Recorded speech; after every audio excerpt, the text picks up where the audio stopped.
नमस्ते बच्चों। आइए इस भाग में हम लोग यह जानें कि बादल कैसे बनते हैं और फिर बादल से कैसे वर्षा होती है। बच्चों, बादल बनने की प्रक्रिया को समझने के लिए आइए हम एक छोटा सा क्रियाकलाप करते हैं। इस क्रियाकलाप के लिए आपको थोड़ी सी जल की आवश्यकता होगी और एक गिलास की आवश्यकता होगी एवं कुछ बर्फ के टुकड़ों की आवश्यकता होगी। इस क्रियाकलाप के लिए जल से आधा भरा गिलास लीजिए। गिलास को बाहर से सूखे कपड़े से पोंछिए। जल में कुछ बर्फ डालिए। 1 या 2 मिनट तक प्रतीक्षा कीजिए। गिलास के बाहरी पृष्ठ में होने वाले परिवर्तनों का प्रेक्षण कीजिए। बच्चों, आप पाएंगे कि गिलास की बाहरी सतह पर जल की बूंदें आ गई हैं। बर्फ युक्त जल से भरे गिलास की बाहरी सतह बाहर की हवा को ठंडा कर देती है और जलवाष्प गिलास की सतह पर संघनित हो जाती है।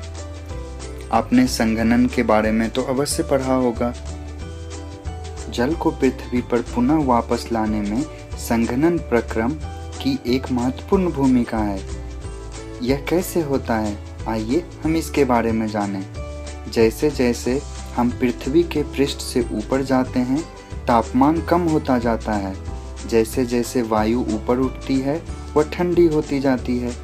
पर्याप्त ऊंचाई पर वायु इतनी ठंडी हो जाती है कि इसमें उपस्थित जलवाष्प संघनित होकर छोटी छोटी जल की बूंदें, जिन्हें जल कणिका कहते हैं, उसमें परिवर्तित हो जाती है। यही छोटी छोटी जल कणिकाएं जो वायु में तैरती हैं, हमें बादलों के रूप में दिखाई देती हैं।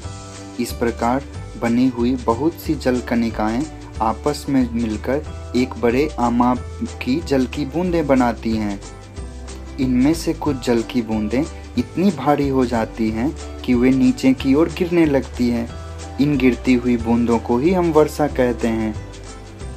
कभी कभी विशेष परिस्थितियों में यह ओले या हिमपात के रूप में भी नीचे गिर सकती है।